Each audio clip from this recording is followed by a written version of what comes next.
First ஒரு kick start, ஒரு வீடியோவை பார்க்குறீங்களா, சூஸ் பண்ணி வச்சுங்க உங்களுக்கு பிடிச்ச மோட்டிவேஷனல் ஸ்பீக்கர் யார், அவருடைய பர்டிகுலர் வீடியோவோ அல்லது அவர் இன்னைக்கு போடுற வீடியோவில் ஏதாவது விஷயம் இருக்கா, அதை மாதிரி ஃபாலோ பண்ணிட்டு ஹார்ட்லி ஒரு வீடியோவோட 10 to 15 மினிட்ஸ் தான் இருக்கணும்.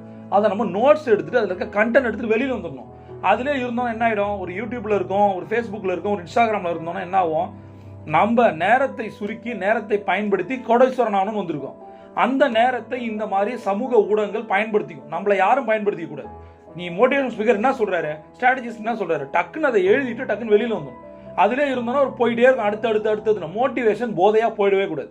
இப்போ அடுத்தது நம்ம என்ன பண்ணணும் அப்படின்னா, 2 விஷயத்த சொல்லி நான் முடிக்கிறேன். ஒன்று, கன்சிஸ்டன்சி லிஸ்ட். இது ரொம்ப ரொம்ப முக்கியம்.